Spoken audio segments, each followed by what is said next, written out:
Good evening and welcome to the conversation series, Hardwired, Human Consciousness and Christian Belief.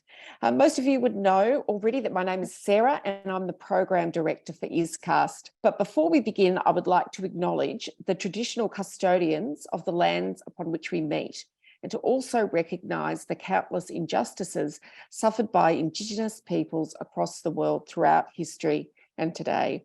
Our Heavenly Father entrusted the estate for where I'm speaking tonight to the stewardship of the Wurundjeri people of the Kulin Nation. As we continue to learn to live together on these ancestral lands, we pay respect to Indigenous elders, past, present and emerging, and pray that God will unite us in the knowledge of his Son, in whom all things were created. And before I introduce our speaker, I invite you to pray with me. Creator God, as we meet together and work our way through this series on human consciousness, please help us to better understand this mystery. We ask that when thinking through this deep and complicated topic, that our faith in you and your resurrected Son be stronger, more resolute, and prevent us from stumbling as we are challenged with new ideas and ways to think. We thank you for Antonius, his expertise, and willingness to share his understanding of consciousness with us. Please be with him as he speaks, and we ask that you bless our time together. In Jesus' name, amen. So tonight I have the pleasure of introducing Antonius Kaldas. He has served as parish priest of Archangel Michael and St. Bishoy Coptic Orthodox Church in Mount Druitt in Sydney since 1991. He was previously a medical doctor and has been heavily involved in the spiritual education of children and youth. He is an active researcher in the philosophy of mind and cognitive science. He lectures in apologetics and philosophy at St. Cyril's Coptic Orthodox Theological College in Sydney, and he has recently authored To Become One, an Orthodox Guide to Engagement and Marriage. He is married with 2 children and he has a number of pets. And tonight he is speaking on Is Consciousness a Platypus? Welcome, Antonius. Thank you very much, Sarah. And thank you to everyone at ISCAST and the New Zealand version. I've forgotten the letters that go with it, for inviting me to come and talk to you tonight on a subject that I find really, really interesting. The question I'm addressing tonight is, what kind of entity is consciousness? This is actually a development of a talk that I gave at a philosophical conference a couple of years ago, where I focused a bit more on the sort of philosophical technicalities. But today what I want to do is to introduce the idea and then take it in a theological sort of direction. And I would love your feedback. So please feel free. You have open slather tonight. I would love you to tell me where I've gone wrong, because it's an idea still in the making, and your feedback helps me to separate the wheat from the chaff. So what do I mean when I say what kind of entity is consciousness? What does it mean when we ask what is X about anything? That in itself is a very difficult question to answer. But generally what we mean is we want to try and somehow describe the thing that we are thinking about. Let's call it X. We want to understand where it fits in the world, what its role is, what it's made of, where it came from. They're the kinds of questions we ask when we ask what is X. So I've got a couple of examples here of what we might want to look for an answer to that question. We might ask about the function or value of something. For example, what is a TV set? Well, it would be very important to know that it plays a role in entertainment and et cetera, et cetera. That's why it exists. We might look for where it came from, what caused it, its history. If, for example, inspired by the royal coronation recently, we might ask, what is kingship? Or if we want to answer that question for the British kingship, you can't do that without looking at 1,000 years of history.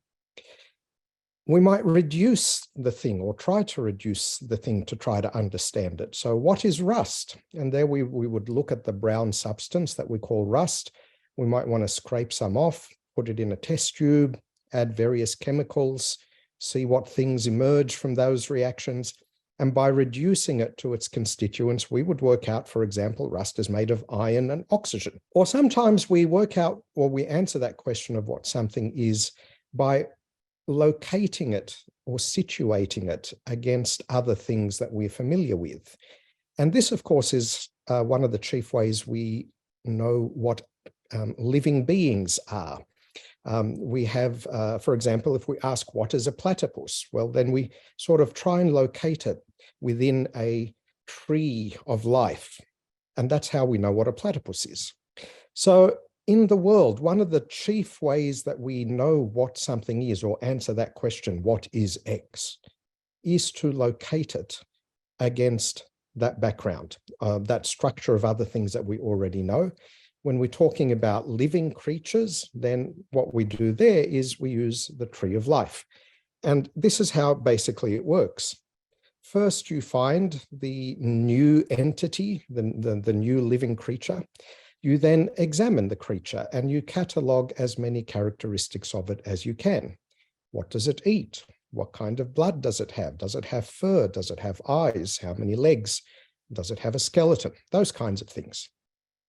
And then you try and think about the other things that have similar things. So for example, we have vertebrates, we have flying creatures, things like that. You create a whole set of categories, and then every time you come across a new living creature, you take that new living creature and you try and see where it fits in the categories that you have already developed. And of course, if you come up with something that doesn't fit into any of those categories, then you may have to come up with a new category. Or you may find something that changes your idea of what the category should be, and you come upon a better way of categorizing. And that, I think that's happened a couple of times over the decades, that the tree of life has been sort of upgraded, updated, improved over the years. So here is a fairly sort of basic tree of life, phylogenetic tree of life. It looks very complicated, but basically you have your bacteria there in purple, you have your archaea in red, and then we are part of the eukarya. And we belong to the Animalia. And I don't know what's a genus and what's a species, and they have all the different names for the different levels. That is beyond the limits of my knowledge, I'm afraid. But yes, you are there with the Animalia. And then we had this lovely tree of life, and then scientists arrived in Australia and they got a shock. They discovered these things called platypuses. I think that's the right plural. Someone will correct me, I'm sure. And they're very close relatives, the echidnas. I believe there's one species of platypus and 5 species of echidna. And they discovered that they don't fit into any of the established and existing categories. So let's do a very quick sort of checklist. Monotremes are warm-blooded. They lay eggs via a cloaca, and they suckle their young. So you can see that that agrees with 2 mammalian characteristics, but not with the laying of the eggs, right? Mammals don't lay eggs. Are they birds? Well, they lay eggs and they are warm-blooded like birds, but they suckle their young, whereas birds don't. So, and we could look at reptiles and all the others, and we'll find that there are even more problems. So platypuses couldn't be slotted neatly into any of the existing categories that existed in the tree of life. And in fact, I believe, even though they sent species back to old Mother England, people were very skeptical and thought the whole thing was a hoax. Someone was pulling their leg. But of course, we know that's not the case. So what they ended up doing is creating a whole new branch just for 1 platypus and 5 echidnas, basically, the Prototheria, or what we call generally the monotremes. They had to invent a new category because the platypuses didn't fit anywhere. So what I'm going to be suggesting to you tonight is that consciousness is in some ways like the monotremes. It's kind of the platypus of the ontological world, of the things that exist. So I'm going to take you through very briefly, a very similar process to what I just did with the monotremes, and to see if we can fit consciousness into the broader list or tree or list of categories, which is what we might call a kind of a taxonomy of being, things that exist, all the things that exist. We're not now just thinking of a tree of life. We're actually looking at everything that exists. And I'm sure many of you are aware that philosophers have a number of varieties of taxonomies of all that exists. And I'm going to show you one shortly. But before we do that, we need to do what any good taxonomist would do, which is identify the important characteristics of consciousness. What makes consciousness what it is? Because then we're going to need to be comparing those characteristics to the characteristics of other things in that taxonomy, and we're going to see what category does it fit in, or can it fit in to any of those categories. Now, this is my list of 4 important central characteristics of consciousness. And I'm very grateful that Chris gave his talk 2 weeks ago and filled you in about things like what it is like to be you. I can't remember if he did Mary's room and all of those sort of thought experiments and so on, because that saves me a lot of time. I hope most of you attended that. But basically what we're talking about when we talk about consciousness is this sense of what it is like to be you. And if that seems to be a strange technical way to describe something, what it is like, that's because consciousness is a very strange thing to describe, if we're honest about it. It's very difficult to think of something you can compare it to. If I were to ask you now, what would you compare your own consciousness to? I can't think of anything myself. And you can't really say, well, compare it to your own. I mean, that's probably true. But the fact is, I have no access to your consciousness, and you have no access to my consciousness. The only thing each of us has access to is the things that come out of us, that emerge from our consciousness. Things like words and actions and so on. And of course, they're not the same thing. What I'm trying to get to here is the very core thing that makes it an experience for you to be you. And I want to distinguish here between the contents of consciousness on the one hand and the consciousness itself on the other hand. So for example, if I think about the number 3, the number 3 is one of the contents in my consciousness at this moment. And once I stop thinking about it and I start thinking about strawberries, the contents have now changed in my consciousness. But that sense of being me, that first person perspective, that perspective of looking out on the world as me within this world where I am, that doesn't change from moment to moment. And I would bravely hazard to say it doesn't even change throughout your whole life. I think so far, after all the years that I've lived, I feel that it's still the same me today that it was when I was in primary school, or when I was at uni, or when I was getting married, or whenever it was. It seems to be that's the same me. So A and B on the screen there are the 2 sort of really essential, important aspects of what I'm talking about when I'm talking about what is consciousness. What it is likeness, the fact there is something it is like to be me, and that situated first person perspective. It's me, but I'm situated within the world, right? I'm sitting here at the moment in front of this screen. I'm not in Thailand, or I'm not on top of the Opera House. This is where I am, and this is where my perspective is situated. And those 2 characteristics seem to me, as far as I can tell, to be utterly and completely unique to consciousness. There is nothing else in the world that has those 2 characteristics. The other 2 characteristics are not unique to consciousness. We can find other entities that may share them, and they are an essential unity and an essential temporality. And what I mean by those two things is that it seems that consciousness by its nature needs time for it to be consciousness. If we could imagine that we had some way of slowing down time and then stopping time, just doing that thought experiment, the most obvious conclusion we would come to is that our consciousness would also stop. And in fact, they speak of the kind of the span of consciousness.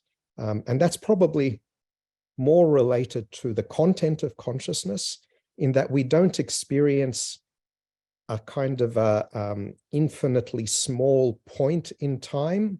What we actually experience is something that's somewhere between 1 to 3 seconds. And that's because of the ways that our brain works and our sensory organs work and so on. And that's why, I don't know if you've ever noticed this, but sometimes you can be watching television and the sound, the audio, may be slightly out of sync with the video. So the lips are moving and the words are not matching up in time with the lips. And people have done lots of studies on this, and they find that if you're within a certain gap, I can't remember how much it is, 1 or 2 seconds or so, your brain actually puts the two together seamlessly and makes it seem to you as though they are not out of sync, as though they're actually operating, like you can hear and see the lips moving and the two fit perfectly, even though objectively speaking, you can actually measure and see there's like a 1 second delay or something like that.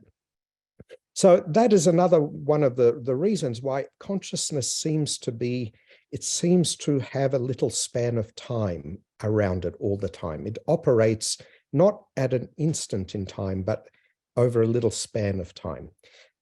So that's what I mean by essential temporality. I don't necessarily mean there that, you know, the fact that you have consciousness throughout your life, because of course it comes and goes. Consciousness actually, you know, you go to sleep and you're no longer conscious. Well, as far as we know, you're no longer conscious. It is, of course, possible, and nobody's ever proved otherwise, because we know that the brain is still operating and doing stuff when you're asleep. But it could be that you might be two different people.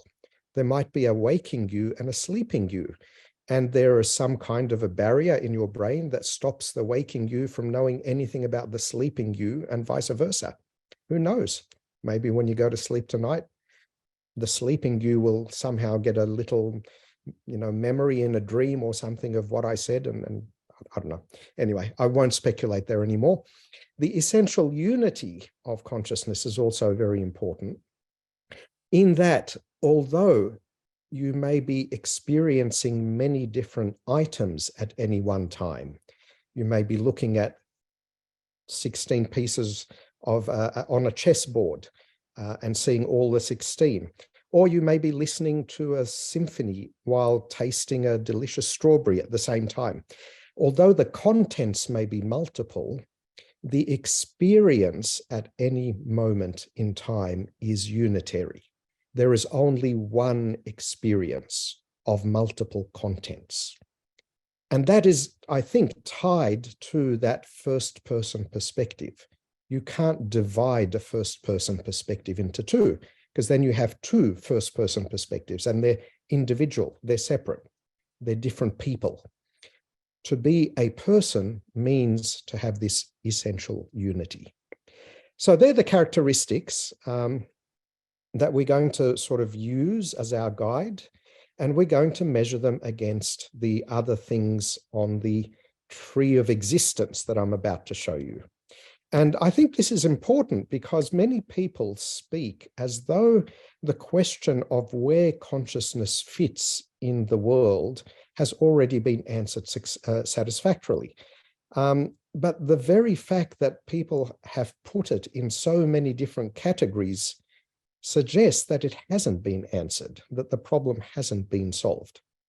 Now, there are lots of ways of dividing up all of reality. The one I'm going to use is a highly respected one in a book by E.J. Lowe, highly respected metaphysician who's passed away sadly now. And this is basically it. So you can see it begins with entities. So that basically means things, stuff, okay, anything at all. and entities can be divided into universals and particulars. Universals can be divided into properties or relations. Particulars can be divided into concrete particulars or abstract particulars. Concrete particular entities can be divided into things or events, and things can be divided into substances and non-substances. Now, I've only got half an hour, so I'm not going to try and go through all of that in detail. And I'm not going to go through the technical sort of, like I did with the platypus. I'm not going to sort of go through and say, what are these characteristics in each of these categories and how do they relate to consciousness? I'm happy to answer questions about that later on if you like. But for now, I just want to point out to you that all the blue boxes on that screen are the boxes into which someone has put consciousness at some time or another. So some people have thought of consciousness as a property, right? So it is a property of some living things that they are conscious. Some have thought of it as a relationship between things, maybe a relationship between the brain and the world, or a relationship between the brain and the world of ideas, right? Particulars, abstract particulars. Some have thought consciousness itself to be an abstract particular, and that just means it's not made of stuff and it doesn't have anything to do with stuff, but it's just this thing that, exists. The word substances is used in different ways in philosophy, but in a philosophical sense, substance dualism would fit there. And other people have thought it's just an event. It's just something the brain does. So consciousness is just, when you say, what is consciousness? You can answer that question completely and fully by saying there's electricity in the brain and this neuron synapsed with this neuron and set off this cascade of neurons and words came out of the mouth, and basically that was all that consciousness was. And some have thought that it's some kind of a substance. For example, identity theory would say that brain states and mental states are identical. So basically then, if you're talking about the state of the brain that is conscious, then all you're talking about is a physical state. So that's a concrete thing, and that's all that consciousness is. You can probably guess by now that I'm suggesting to you that none of those works. And again, I'm very happy to answer the reasons why, if you're interested in any particular one of those later on. So here is what I want to say, and I've just made a much simpler kind of a folk ontology, right? I think this is how a lot of people sort of just think about reality. We think there is entities, some of them are physical, some of them are not physical. So ideas, numbers, properties, relations, these are not physical things, right? They're abstract kinds of things. And then you have physical things, which is like all the actual matter and energy in space-time. And then you have the stuff that they do, moving around, electricity going from one place to another, and so on. So really, my argument is that consciousness may not fit into any of those categories. And what we might have to do is exactly what they did with the platypus, come up with a different category for consciousness altogether. Now, I hasten to add, this is a speculation and an idea that I'm working on. A lot of philosophers and scientists would completely disagree with me, and they are probably right and I'm probably wrong, but it's a really interesting idea, and I'm just interested to get your feedback on it today. And I hope it at least works as an intuition pump and maybe helps to get you thinking about what you think consciousness might be. In my favor, though, I want to bring forth some evidence. I believe that consciousness may not be unique in being a monotreme of reality, because when you ask something like, what is matter? What is stuff? What is an atom? Well, an atom is made of subatomic particles. What are the subatomic particles made of? Well, we know that matter and energy are kind of the same thing, and they can sort of, one can become the other. Okay, what is matter and energy? And there comes a point where we actually no longer have an answer to that, because all our answers, well, those answers that I just gave you at least, are scientific answers, and all science is able to do is to describe. It doesn't really answer what is something type questions. That you need philosophy for. And I've never come across a good philosophical answer to, like, what is at the heart of physical existence? What is a force? What is space? What is time? What are the laws of nature? Are they just regularities? Are they binding? Is there a way to break them? How could you break them? Why is that their nature? There's a lot of questions there that I've never come across answers to. So it's quite possible that if consciousness is the platypus of reality, then all of these other things, space, time, force, etc., they're the 5 species of echidna that sort of correspond to it. I want to now move into the theological territory. And what I want to do is draw on a patristic Christian perspective, where a lot of the church fathers thought of a human being as being a kind of a hybrid, a kind of a mixture in some sense of the physical and the non-physical. They saw the human being as both the image of the created world and of the uncreated God, and therefore being in a unique position to be a bridge between God and the rest of creation. And we even find echoes of this through history, and this is one of my favorite, Alexander Pope's essay on man. Allow me, please, to read you this small excerpt. Know then thyself, presume not God to scan.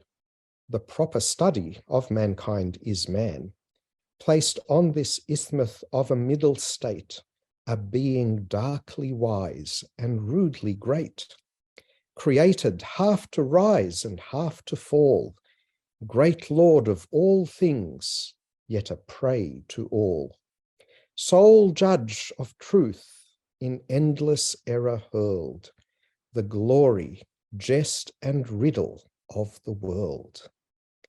They don't write like that anymore, do they? The human being is the great riddle of the world. And yet, and he goes through in this beautiful poem to show the paradoxes, the contradictions of the nature of the human being. Some of the church fathers, and I think they drew this from ancient Greek philosophy, spoke of the human being as a microcosm, a small universe that reflects the whole of the universe, the reality outside, and therefore is in some ways intimately related to it, and therefore an image of the universe, an image of the cosmos. Origen says, understand that you are another world in miniature, and that there is within you the sun, the moon, and the stars. I always read that and think, I just want to stop and ponder what that means. That just raises so many ideas in my head. And Nilus of Ankara from the 5th century, I believe, says in a letter, you are a universe within the universe. Look within yourself and see there the whole of creation. So we have this idea that the human being is an image of the cosmos. But then we have this other important point, which is the human being is microtheos, a little God, an image of God. And here, Gregory of Nazianzen says, now the creator world, determining to produce a single living being out of both, he means the visible and the invisible creations, fashions man, and taking a body from already existing matter, right? That's the stuff of the cosmos, the physical stuff, and placing in it a breath taken from himself, which the word knew to be an intelligent soul and the image of God. And in the Greek there, it's eikona theo, an icon of God. As a sort of second world, he placed him great in littleness on the earth. And you might think, when we usually think about the image of God, human being being the image of God, we're thinking of a little human being who is the image of the great God. And if you were listening very carefully, you'll see Gregory there is kind of saying the opposite. He calls him great in littleness. And what he goes on to explain is that the image imprinted in the human being, that image of God imprinted in the human being, makes him great compared to this little universe. Because of course, God is so much greater than the universe. So God has put in you and me and every human being his own image, which makes us greater than the whole universe. So we see here that the human being sits in this middle state between the created and the uncreated, between the physical and the spiritual.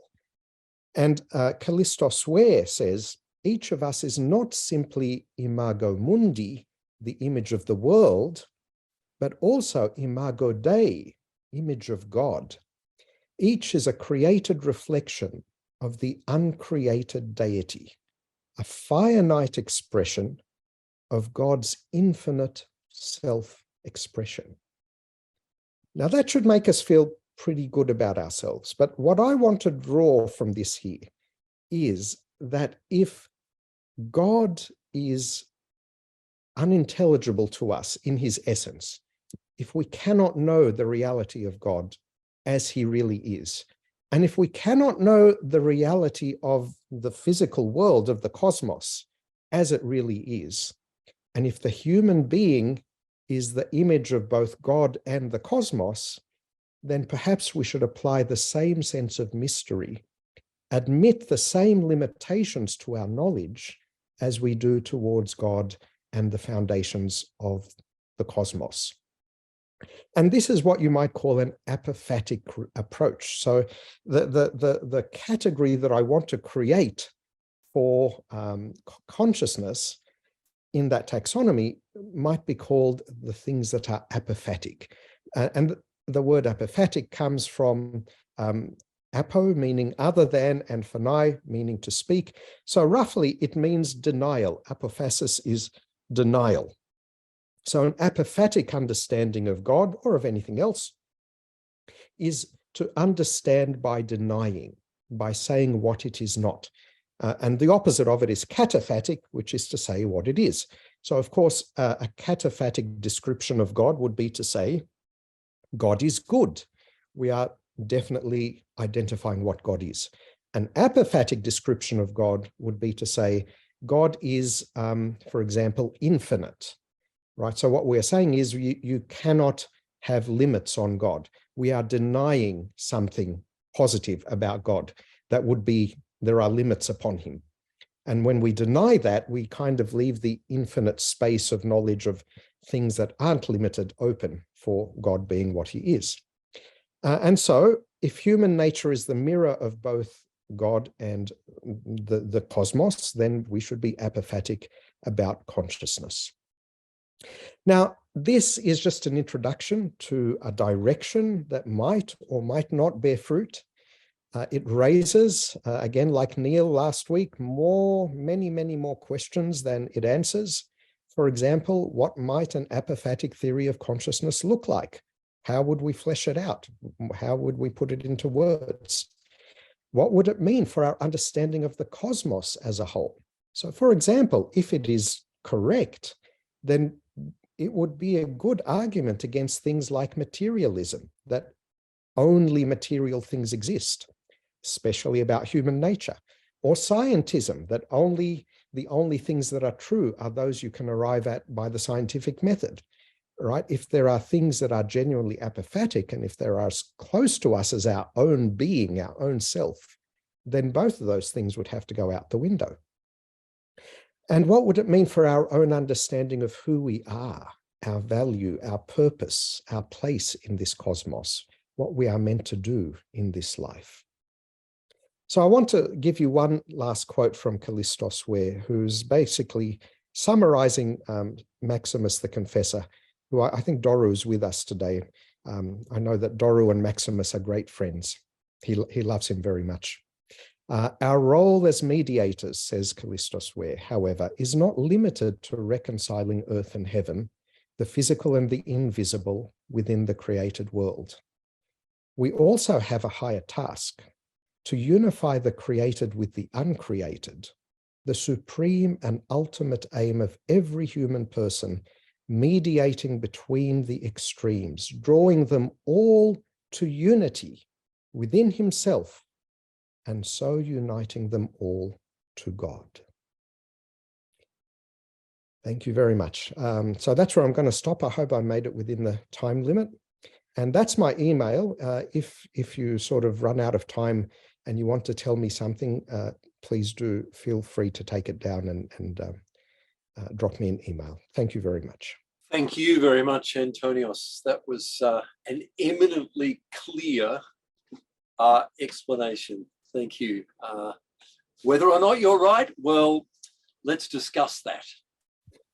Although you are the expert present. Let's start with a question from William. Why don't I you... was more just throwing this question out to the crowd, but my question was, is a bacterium conscious? That is a very good question. I have to say, as soon as I heard the name of William, I got worried because I was here last week and he asked a really tough question. And I started sweating William as soon as I heard your name. He always has a probing question, doesn't he? He does. And that is a really good question that is actually occupying some of the best minds in philosophy right now as we speak. And there are different answers. So someone like René Descartes, about 400 years ago, a philosopher, he would have definitely answered no. And he would have even said that animals don't have consciousness because he didn't think they have souls. He thought that only human beings have a soul because God gave a soul, when he breathed into Adam, and that's the only soul.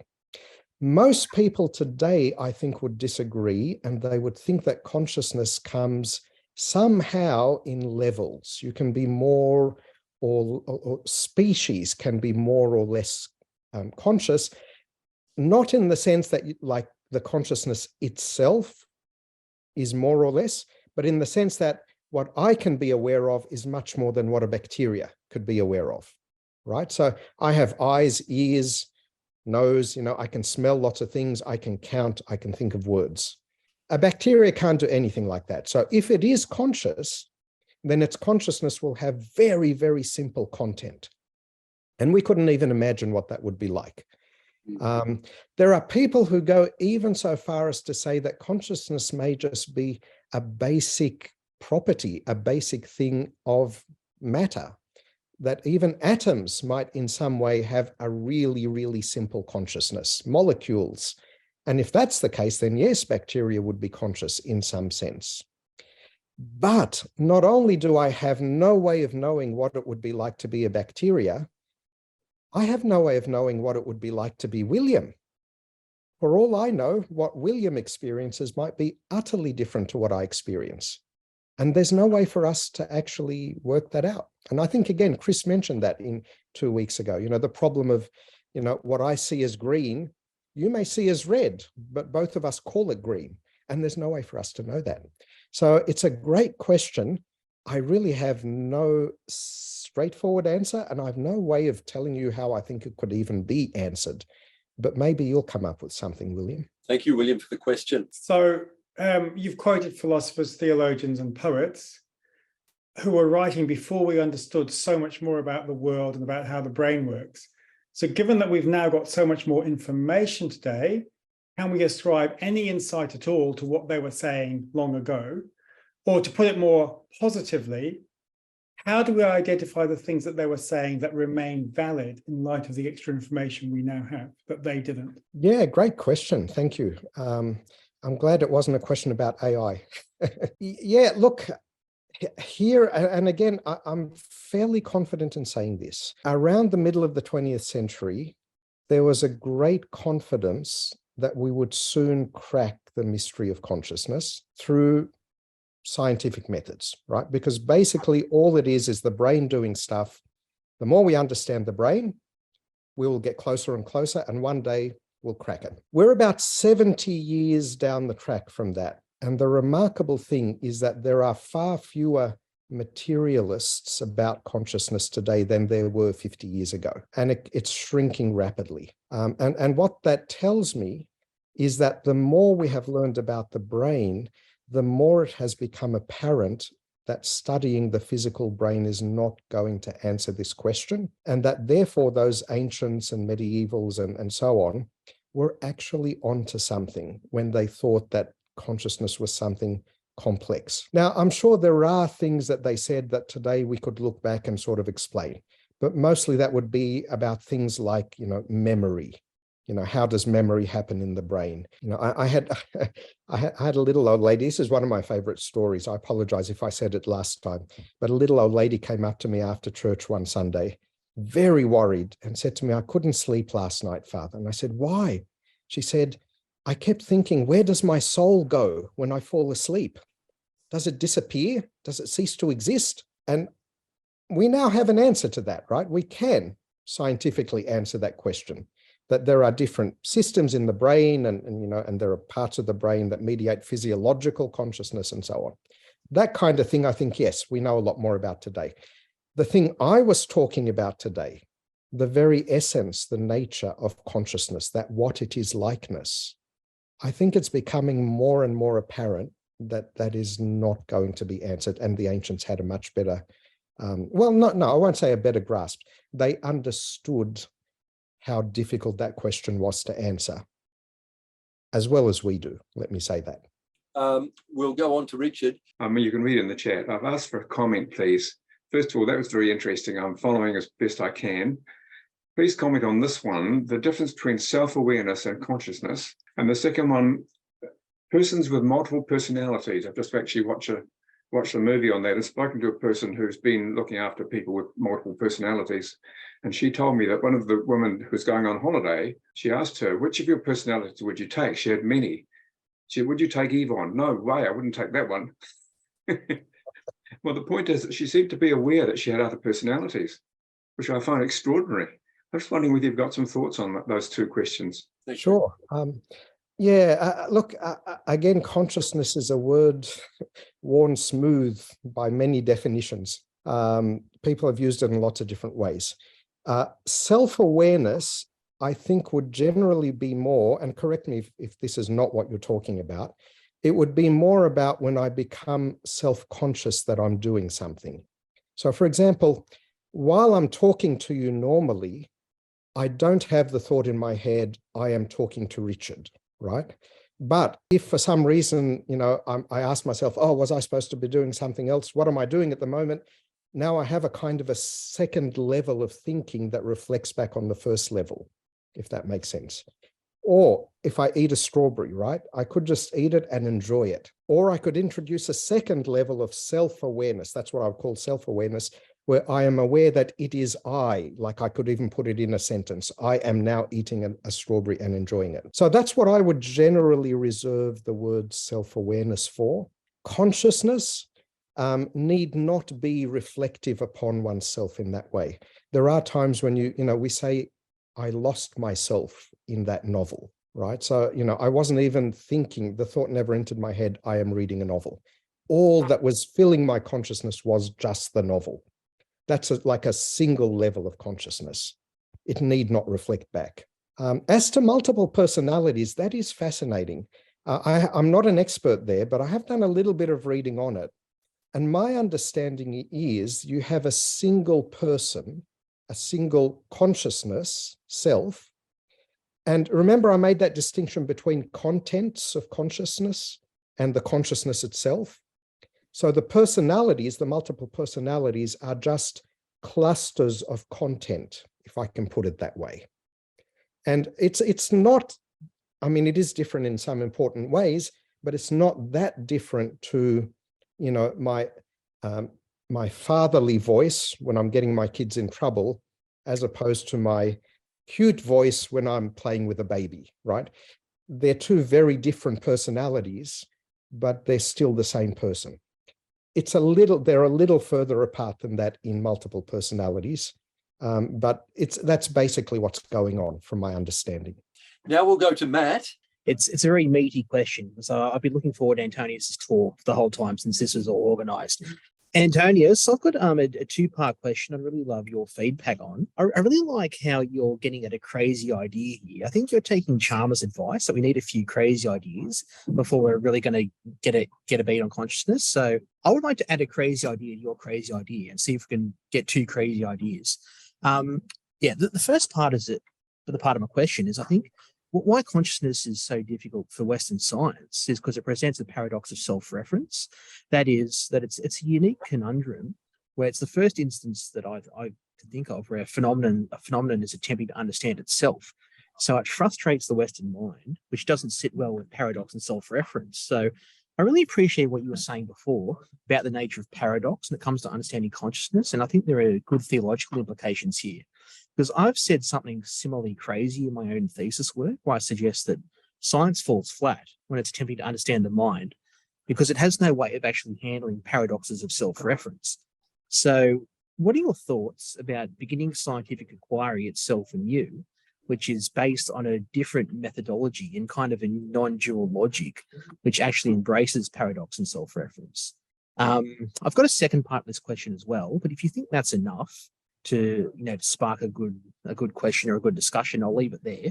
Yeah, can I give a quick answer? Because I'm not going to remember that question by the time you give me a second one. Yeah, sure. I'll just give you my quick thoughts on that one. Yeah. Which is science by its nature is conducted in the third person. Yeah. And I think you've identified, that is one of the reasons it cannot understand consciousness, because that is essentially by its nature in the first person. So that's definitely true. I think science does have other paradoxes, particularly in quantum physics and so on. There are paradoxes there, and it does struggle with them, I agree.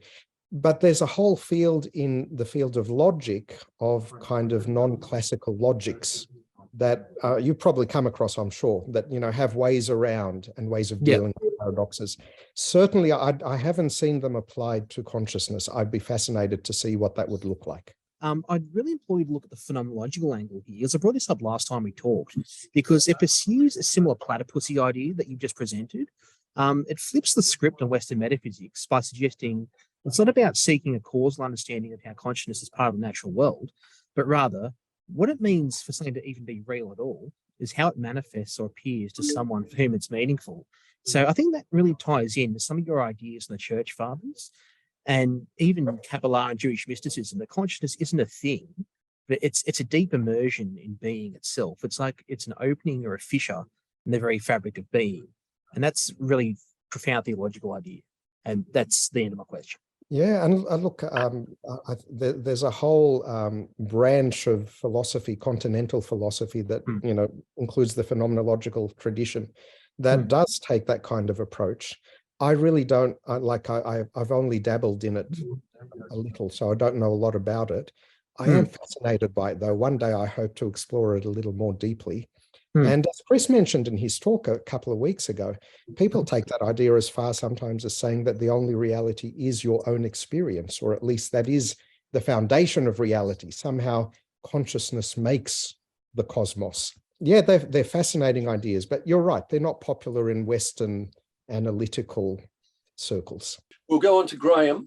My first question was merely terminological. We could come back to that if there's time. The second question was the more substantial one, and it is in two parts. It concerns your apophatic hypothesis rather than conclusion. The first part of what I want to say about that is just the expression of a feeling. I have mixed feelings about any kind of apophatic approach. On the one hand, the humility of it, I think, is admirable, because it's really pointing out how much we just can't say, we just don't know. But I'm also a bit suspicious of taking that approach too swiftly, especially if there's more that we ought to be able to say clearly and know. I think merely negative theology or philosophy in general is too limiting. That's just an expression of the feeling. But now the particular question, you were giving as part of your reason for this apophatic approach to consciousness that we can't really know the fundamental reality of the world. We can't know the fundamental reality about God. We can't know the fundamental reality of the world. But if they're reasons for taking an apophatic approach, don't you therefore need to take an apophatic approach to everything in the world? So how then is your approach to consciousness anything other than a trivial example of your approach to everything? There's my question.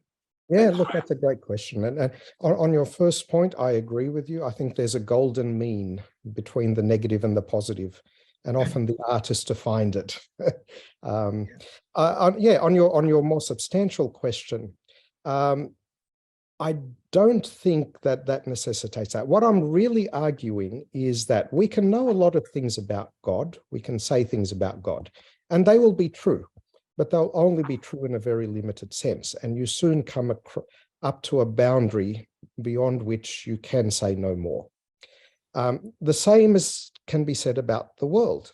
There's a lot we can know by observing through empirical science and so on, but then we come to a boundary where we have to stop and say we don't know. Does that make sense? Yes, well, no doubt we could talk further. I'm sure. Thanks, Graham. We'll move on to the last question. Thanks very much, Antonius.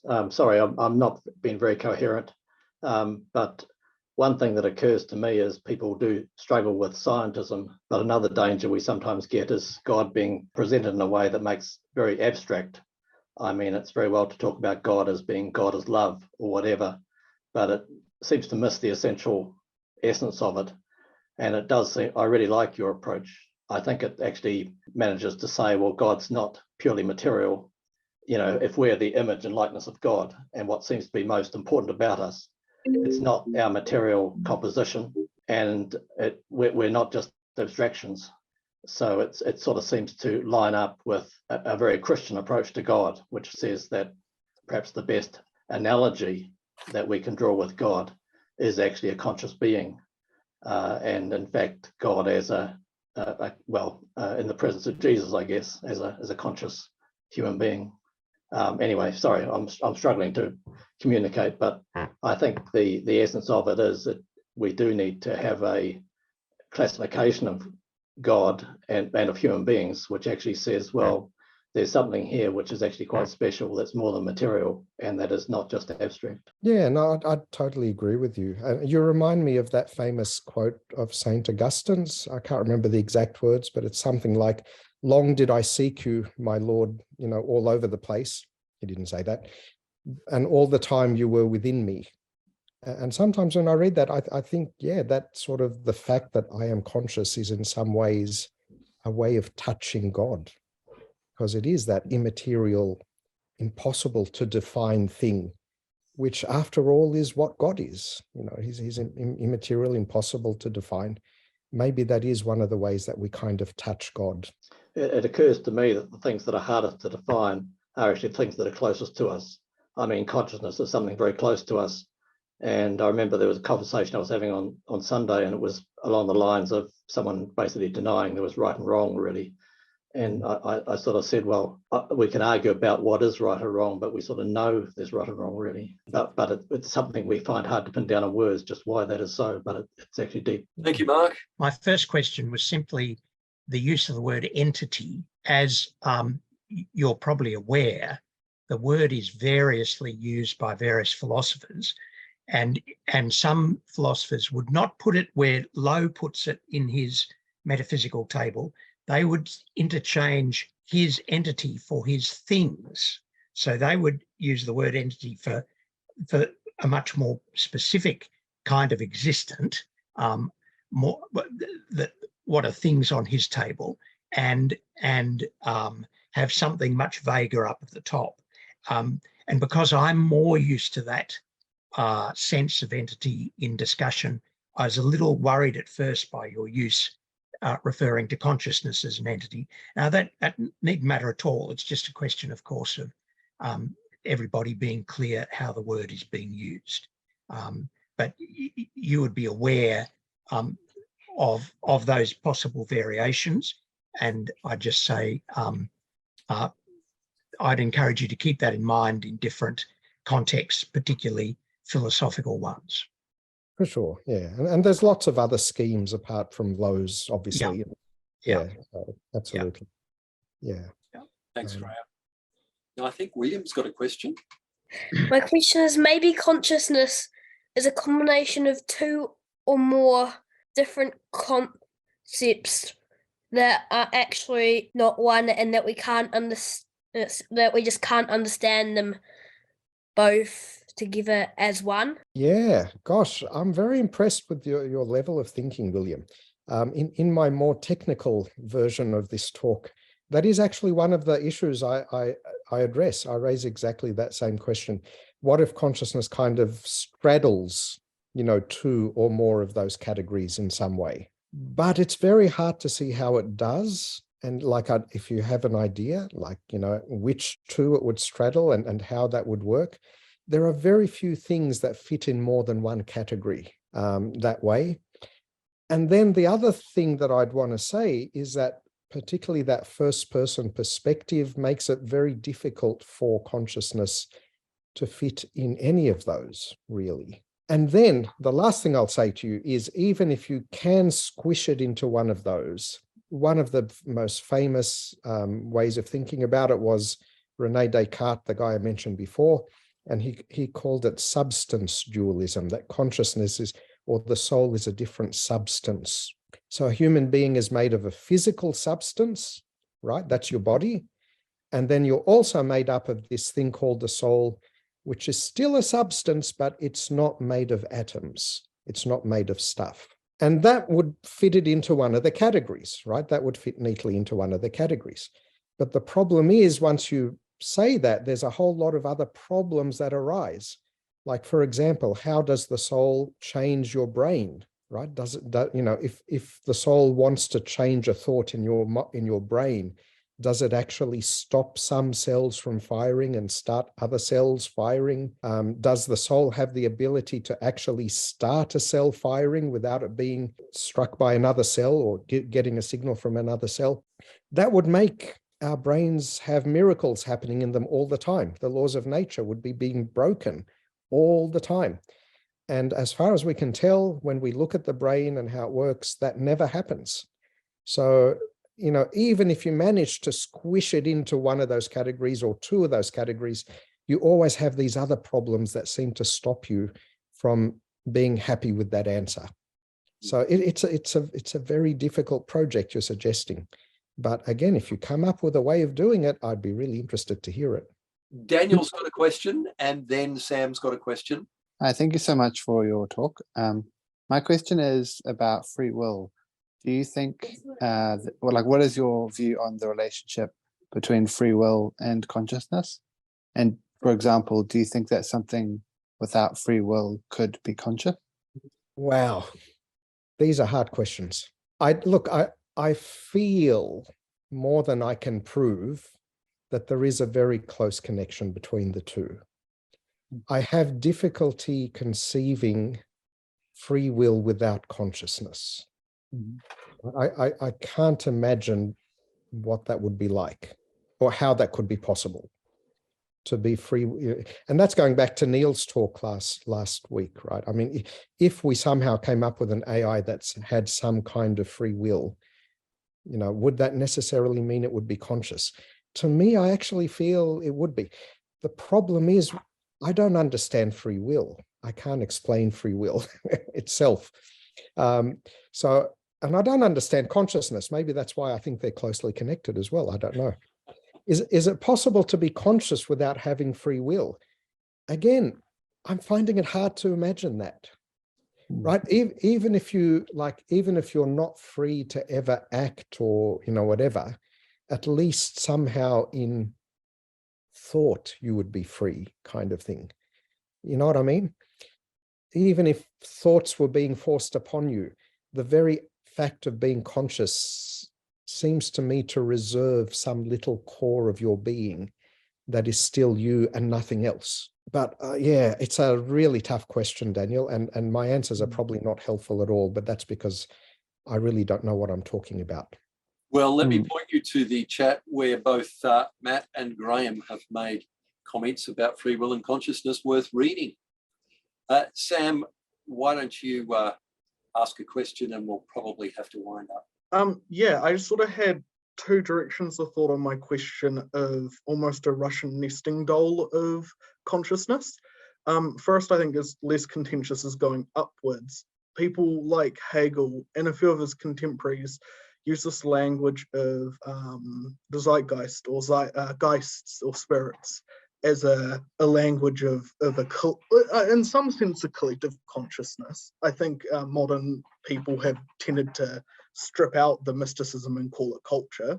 And I guess I wanted to prompt on the idea of what your thoughts were of applying consciousness at that higher level where us individual people may just be members of this bigger consciousness, similar to how I have 10 fingers, which are separate to the larger consciousness. And then the follow-on to that is then the downwards direction of, it seems like our members or organs play an impact on our consciousness, and that I can only have visual experiences with my eyes. If I lose my eyes, I stop having it. But there are weird cases. I think this ties into split brain stuff, where if you get a spinal cord injury, which severs a member of your body from your brain, yet some parts of your body can actually still react and act without that connection still there. And so is there a sense that those members have a consciousness beneath our heads in that same kind of directionality? And we may think of our members of having like a lesser consciousness like animals, but yeah, what do you think of, I guess, two separate questions of what do you think of the higher level and also that lower level? Thanks. Great questions. And look, I ponder both of those.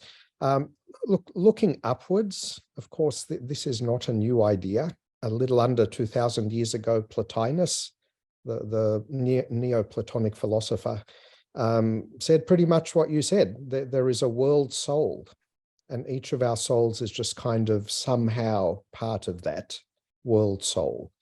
And ultimately, we're all, all our souls are somehow connected to each other. And of course, he had this idea of, the coming down and the going up kind of thing. And, from the one and the good, you get the agent intellect, and from that you get the world soul, and then from that you get the human soul, and from that you get matter. And sort of everything is trying to go back up. Matter wants to become soul, soul wants to be rejoined to the human soul, to the world soul, I'm sorry, and, to the intellect and back to the one and the good. So that idea has been around for a while. Like just in our own experience, it doesn't feel that way, because our consciousness does seem to be isolated, encapsulated. Now, I don't know whether that means that there isn't a deeper connection somewhere, but certainly as far as we can tell from our own experience, each of us is isolated, which has a bearing then on the downwards aspect of your question. So yes, if my liver had its own consciousness and my kidneys each had their own consciousness and so on, the problem is, how could I ever possibly know?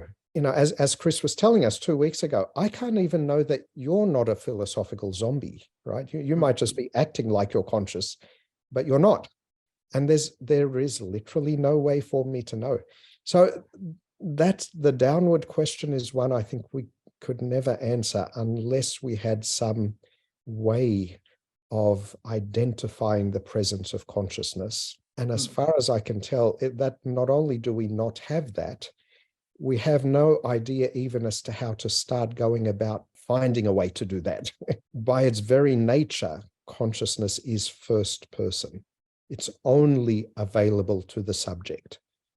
And it doesn't seem to give off any byproducts or anything apart from behavior, by which you can recognize consciousness.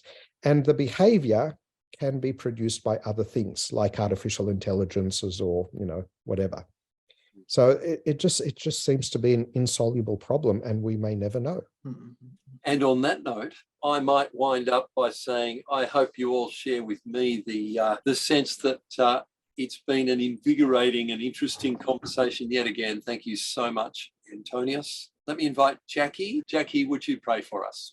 Sure. Thanks, Chris. Heavenly Father, we thank you for this wonderful discussion that we've had today on the greatest mystery of science, and for Antonius's wonderful wisdom and gift for communicating such complicated ideas so well. Help us to grapple with this riddle of what it means to be a human that's made in your image, and let it humble us and encourage us, and help us to have deep gratitude for the wonder of this gift of consciousness. We thank you for making us in your image, and perhaps in the image of the world. In Jesus' name we pray. Amen.